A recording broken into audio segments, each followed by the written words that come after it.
Hello, welcome to the course introductory video for COMM 114, Argument and Critical Discourse. My name is Brian Hunt. I will be your instructor this quarter. In this video, we are going to discuss how the class is set up, how you can access the course materials, and the keys to being successful. A little bit about my background. I teach this course as well as several other communication classes, such as public speaking, small group communication, intercultural communication, interpersonal communication. I've taught it at a variety of community colleges, including Mount Hood for several years, and I'm also an attorney in private practice. And the reason I bring up my experience as an attorney and some of my background in teaching these other courses is that you will see us discuss examples from some of these other contexts and other situations. So I might talk to you about how using certain arguments with a jury might be more effective or less effective depending on a situation. So excuse me, you'll see my background come into play as we go over the course. I also have a bachelor's and master's degree in communication, focusing on persuasion. So this is obviously a class on argumentation. And so we are going to cover a variety of things in here, but basically we will go over the basic types of arguments, which are logos, ethos, pathos, appeals to logic, emotion, and credibility. We will talk about fallacies, which are arguments that seem logical, but actually have something wrong with them, to where essentially they're not rational arguments. We are going to talk about types of evidence and which types of evidence are more or less effective with certain audiences and in certain situations. We will talk about social influence in persuasion, which is basically this notion of when you receive an argument or when you make a decision about something, you don't just do it in a vacuum, meaning you don't just do it without considering other things, such as the social environment. So we're going to talk about that. How does the people in the room, for example, or the groups that you associate with, how do they influence argumentation with you? So we're going to cover a variety of things in here, but that's basically what the class is about. Now, as far as the format that you're taking it in this quarter, this is a fully online course, so there are no required meeting times. I will be available every Friday from 2 to 4 p.m. via Zoom. There is a link posted on our course's homepage in Blackboard, which I'll show you how to access in a few minutes, where you can kind of check in. If you want any questions answered in real time, you can always reach me there, and we can talk about the assignments or anything that you are struggling with. So, and as far as reaching me too in general, you can always reach me through your Mount Hood Community College email address or message me directly on Blackboard.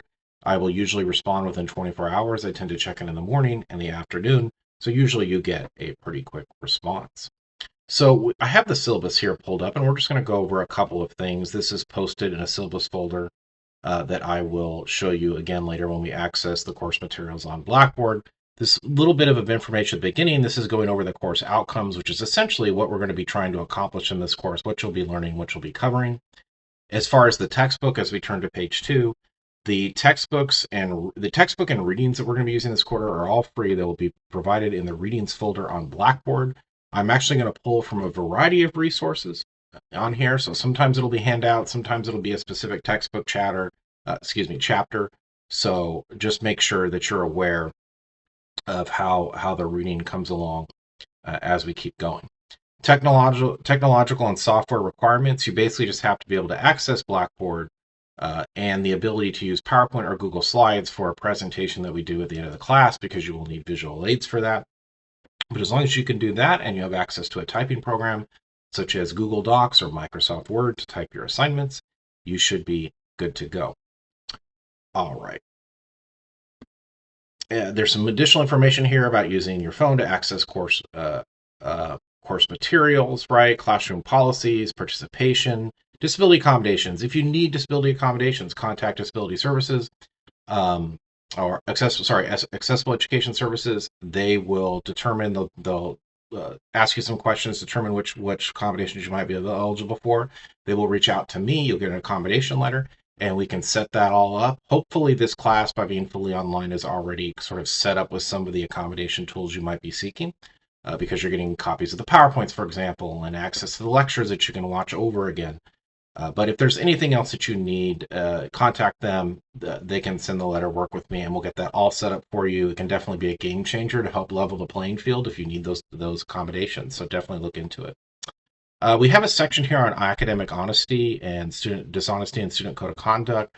Obviously, in today's world, there's an increasing problem with students just using AI to complete assignments or plagiarizing assignments. Obviously, don't do that. There's various colleges, including Mount Hood. We subscribe to filters where we can essentially go in and try to mimic prompts and try to see if that paper has been created through AI or if it's just accessible anywhere on the internet. You don't want to get caught doing that. If you read, this is kind of the lawyer talking, but if you read the student handbook, oftentimes not only can you fail an assignment, but you can fail a course regardless of percentage, regardless of how you're doing the course. You're caught cheating on an assignment, and sometimes you can even be kicked out of a program like a major. So be very careful about that. Don't do it. It's not worth it. Make sure you're doing stuff on your own. So I'm going to come back. I'm going to talk about the assignments and we're going to come back to class rules in a second because some of those deal with the assignments. But what are you going to have to do in here? Well, we have 4 what are called argument analysis papers, a persuasive speech, 2 exams, and participation points. Now, I think that this list looks a little more daunting initially than it actually is. So let's take a look at those papers. Those papers will tend to be 2 to 3 pages, so 4 of them throughout the quarter. So through the whole quarter, maybe you're going to write 8 to 10, 11 pages. So they're not super long. These are double spaced, they're typed. And essentially what you're going to be doing is analyzing an example typically, or or maybe analyzing a hypothetical situation to see if you can apply course concepts to it. And perhaps even sometimes coming up with your own examples of whatever it is we've been talking about. So for example, if we've been talking about appeals to credibility, and it's maybe you analyzing a situation and saying, what were the appeals to credibility here? Were they effective? Were they why or why weren't they? What could you have done to improve this, right? Or what were some mistakes that the presenter or the speaker or the person giving this argument might have made? So they're relatively short. It's just sort of check-ins to see if you can understand the course assignments and materials. The persuasive speech is something we're going to do at the very end of the course, where you do a presentation in which you're making obviously a persuasive speech, so you're making arguments in a speech. And so this gives you a chance to get some public speaking practice if you haven't done a speech before. And we always, if possible, we try to incorporate a speech sometimes in these COMM classes just to give you that opportunity. As far as the speech goes, I will give you a condensed version. As I mentioned before, I teach public speaking. I will give you a condensed overview of public speaking. And that speech is graded assuming you have no public speaking experience. So you might have taken, for example, COMM 111 here at Mount Hood, which is the public speaking class. If you have not, and so you might have maybe a little bit of a leg up of doing well, but if you haven't done that, don't worry, you can still get a very solid grade on that assignment. You can get an A in that assignment, right? Because it's graded assuming you have no public speaking experience. So you're not graded against each other. It's basically just, can you fulfill the assignment requirements? The exams, so there's a midterm and a final. Sometimes these are take-home open exams where you have, for example, if you've taken exams on Blackboard before, sometimes the exams are formatted to where you open them up and you have, say, an hour to complete them. I generally don't do it that way. Usually the way I do it is I post the exam and you have a week to complete them. So you can consult class resources while you do it. So typically it's done that way, but I'll give you more information. It might not be. I might do the standard format where you open it and you have an hour. I've changed gears sometimes. It just depends on the course. But you'll have plenty of heads up time on when the exams, what you're going to have to do for the exams or what to expect. And then you have participation points. And you'll see most of the things in here are there roughly each section, like participation points, is about 15% of your grade. Okay. And the papers accumulate for a little bit more. They're about 20% of your grade. Pretty standard grading scale. I don't force a grading curve. So in other words, you might have taken a course before where the instructor essentially decides ahead of time. It's like, so the top 10% get an A and the next 10% get a B, right? Regardless of percentages. So for example, there's certain classes where percentages tend to always be low. And so an instructor might do that to ensure that there's still like some good grades in there and some good even grade distribution. I don't really do that. So you're not graded against each other. So for example, you could all get an A in here. That's possible. I've had classes where there's lots of A's, but you could also all get C's, right? So it's kind of up to you in terms of how you do in the course. I don't force a grade. You do want to get it, look, I'm of the opinion you want to get a good grade in here, right? You want to save your C's for advanced calculus, astrophysics, right? Geology. I thought geology was really hard. I took that at college and I was like, oh my God, this is really hard. But anyway, look, you want to get a decent grade in here. So you certainly can if you turn in the assignments. But again, I'm not forcing a curve. There is also something I will do at the end of the quarter when the final grades are all posted and uploaded to Blackboard. I do what's called an instructor error bump. So what that is typically I will look at the grades and usually give everybody an extra anywhere from 1 to 2% bump up in their scores, right? I've even occasionally seen it go as high as 3%. And so what's going on there is there's two things. One is I'm looking at the grades, and let's say somebody is at a 79%. If you're at a 79%, I'm probably going to try to give you that B if possible, try to bump you up. Most instructors maybe probably don't do that. You've probably been in classes where you get a 79 and you do get the C. But I generally will try to bump you up, and that's to account for something called instructor error. So what instructor error is sometimes an instructor just makes a mistake in grading, right? They don't give you points they should have given you, something like that, or maybe they had a bad exam question. If everybody misses the same exam question, that suggests it's a problem with the instructor, right, and not just the student. So usually everybody will get that kind of grade bump. So if you do finish with a 79, you get a C. It's probably because you were at a 76, right? And I gave you the bump and it wasn't still quite enough. So, but I'll send an email out about that bump as we get to the end of the course. And as far as these assignments, rubrics will be posted on Blackboard. There'll be more information about them as we get going here in the class, and including a class schedule. So I'm going to get the class schedule up. Hopefully, certainly this first week. So later on the first or second day, we'll get the class schedule up that sort of tells you the due dates for all of the assignments. And again, rubrics will be posted. Now, going back to class rules, a couple of things that you have to keep in mind here. So as far as late work, okay, so because the biggest thing that really stops people from being successful in this class, there's a couple things. One is they are not actually looking at the course materials, the PowerPoints, listening to the video lectures, or watching the videos that I assign. They're just not doing the work, right? And then they fail the assignments. They don't do the assignments well, or they fail the exams. And then the second thing that really hurts people in terms of being successful is they're just not turning work in, or they're turning it in weeks late, okay? So here's the thing. You can turn assignments in late. They lose 10% per day. So if you're 5 days late, you've already lost 50%. Now, that being said, you should still turn it in because it's a points game, right? You want as many points as possible to get the best grade possible. So still turn something in, even if it's really late, so you get some points. The only exception to the whole late work thing is the speech at the end. So your speech recording has to be done on time. So I do not accept that late. And the reason for it is, first of all, it's at the end of the quarter, right? So you kind of have to get it done then because you don't have much time left after that. And the second reason is this is kind of a carryover from when I teach COMM 111. So when I teach COMM 111, I don't allow late speeches either. And the reason is look, people have a lot of anxiety about public speaking. They don't like to give speeches. And if I start accepting late work, all of a sudden on speeches, I'm going to get every email, every excuse possible under the sun, right? As to why you can't give your speech. Okay, and it's just hard. In other words, people are nervous about it. They don't like to do it, so they will put it off, and then they will try to come up with an excuse not to do it. And it creates a lot of havoc. It's really just in terms of like determining who's lying, who has a legitimate excuse or not. And it's not really fair to your classmates who are competing against you to get a certain grade and to get into programs and things like that. Like they all had to balance things and get it done on time. So you should do. So you should too. So generally, I do not accept late speeches. Now, that being said, I'm not insane. If you can document, for example, a medically excused absence, right? A note that says, please excuse this person from schoolwork for such and such dates, or you have a college conflict. Let's say you're involved in extracurricular activity. At that point, you can turn it in late, right? I will give you an extension to turn in late. Now, you obviously have to get everything in on time before the end of the quarter, right? But at that point, you'll get some, unless you're doing the incomplete process, but you'll get an extension. And that same thing goes for other assignments. If you have a medically excused absence that you can document, something like that, I will remove the 10% deduction, okay? So there you go. And while we're on this topic about like what stops people from doing well or something like that, just another side note.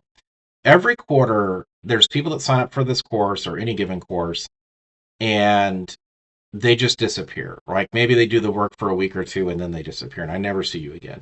If you're going to do that, make sure you withdraw from the course. If you don't, I have to enter a grade and you end up getting an F. An F is worse on your transcript than a withdrawal. They're not the same thing. Now, why is that? Because an F hurts your GPA while a withdrawal doesn't.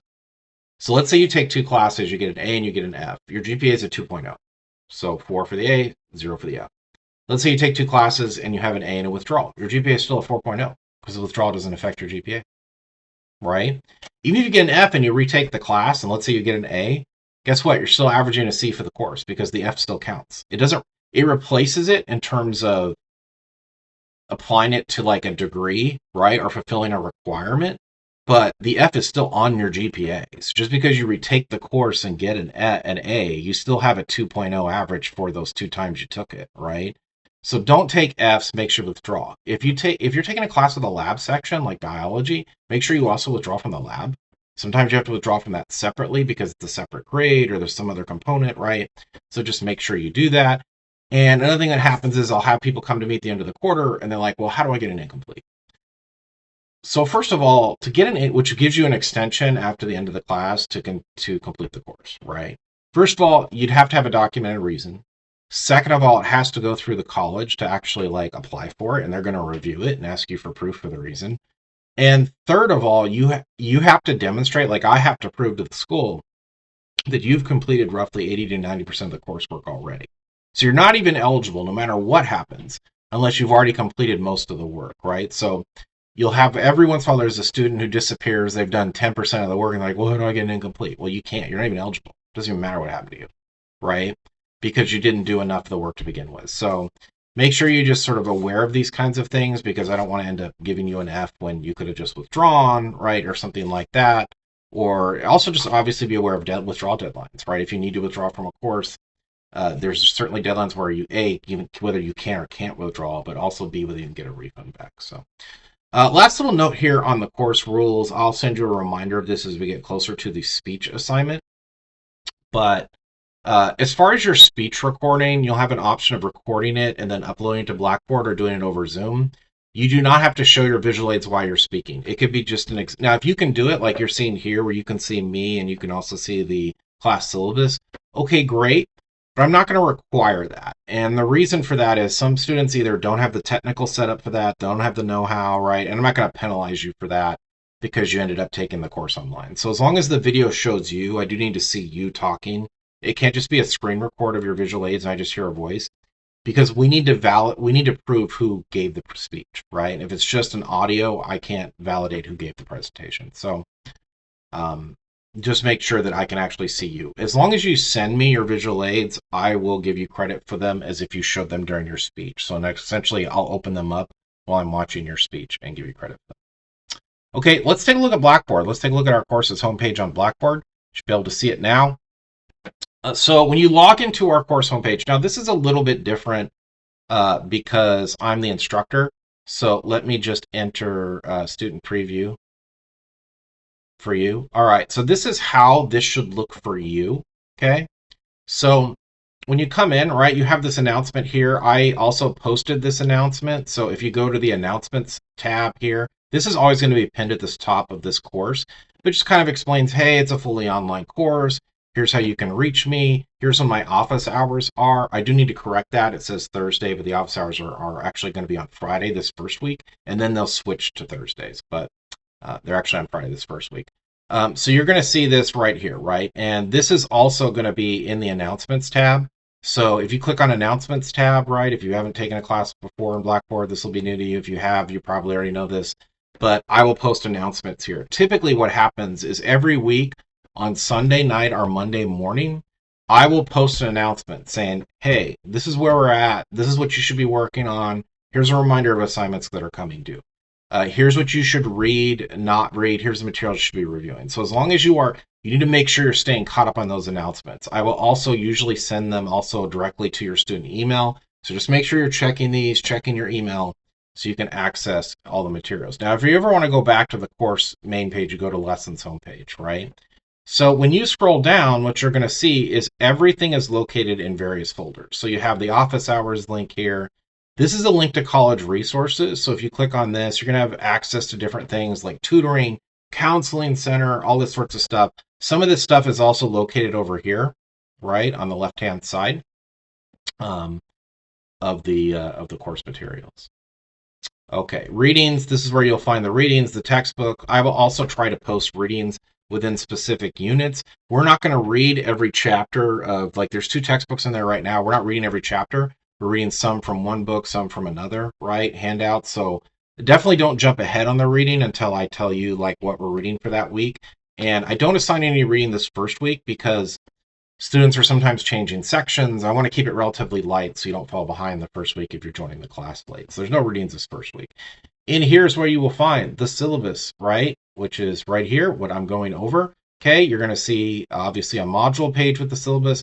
This is also a link to just download directly the syllabus if you want to do that, if you just want a hard copy, okay? And I will also post the class schedule in there.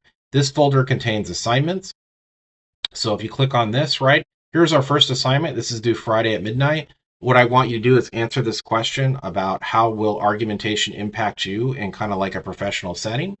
And I'm going to post oftentimes with assignments, I will post explanatory videos as well that kind of go over what you're supposed to be doing for that particular assignment. But this is just a simple discussion question, right? So I'm not going to post an explanatory video for this one, but you just basically come in, you answer this question. Your answer should basically be about half a page, three-fourths of a paragraph long. And it's asking you how arguments would impact you in your like professional job, either currently or what do you see happening in the future. And then you will upload this to Blackboard. So this is not a discussion thread where you would typically like respond to other students. The reason I'm doing this is it's an individual short little half page, three-fourths page paper you write is I want to make sure that you get practice early on right away in the course. Can you submit something to Blackboard? Do you understand how to do it, right? So what would happen for you is you would click on the assignment, it'll open up for you, and you would click submit. If you click submit, it's going to give you an option, to how to attach a file, upload your saved document wherever you've typed it or written it. But I wanted to give you a chance to obviously start engaging the course materials, but also get a chance to practice uploading an assignment. And then if we go to, let's go back here, our first section. So again, there's going to be section folders. So this first unit, this is just general principles. So every section that we start off with is going to start off with a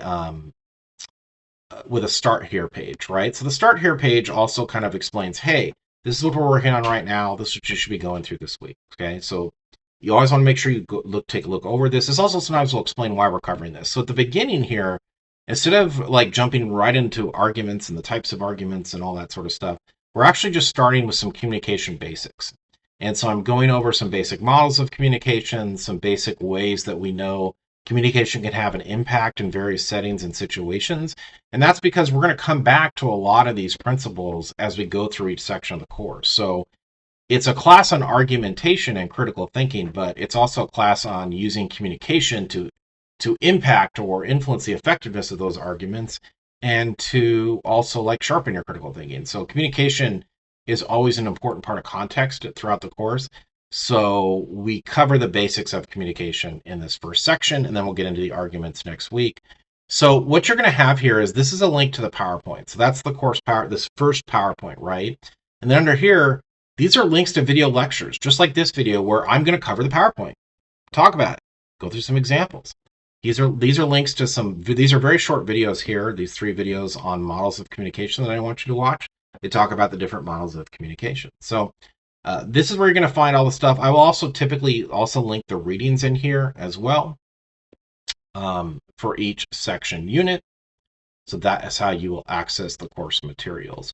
I will say just one other last note about course material, or just sort of class structure, is I would say about 70% of what you are going to need to know to be successful in here will be covered in the lectures and the course PowerPoint. So as long as you're watching those videos, and also just the other course videos that I post. So as long as you are making sure you're covering those, and you are, then you'll probably know about 70%. The other 30% is the reading, right? Now, one does not regurgitate the other. So in other words, I do not so if the reading is talking about topic 1, it's talking about things A, B, and C. I don't in the PowerPoints and the videos talk about things A, B, and C. Now, typically, I'll be talking about topic one, but I might talk about D, E, and F, right? I'll talk about different aspects of it, for example. So the reading might talk about, these first four types of emotional arguments, and maybe I'll talk about a different four, right? So they sort of balance each other, they interact with each other, but they're not like regurgitating each other. And so my point is, you can't get away with just not doing any of the reading and only listening to the PowerPoint while reviewing the PowerPoints, listening to lectures. And you also can't get away with just doing the reading and not watching the video lectures or reviewing the PowerPoints. You also can't get away with just Googling stuff. There's always one or two students that try to do that and then they fail. Particularly, they fail the exams. Because here's the problem: when you just Google answers or you're just trying to ask, AI to give you an answer, it doesn't understand. It's just not intelligent enough. Sorry, it doesn't understand context. So, in other words, different different disciplines use terms differently. So, in other words, sociology and communication might use the same phrase or term in totally different ways. And oftentimes, the AI or Google doesn't understand that. Secondly, even within the same field, you can't even just type in there as applied to communication, because even within the same field or context, the same discipline will use terms differently. So there are concepts in communication that are used differently, depending on if we're talking about public speaking or group communication.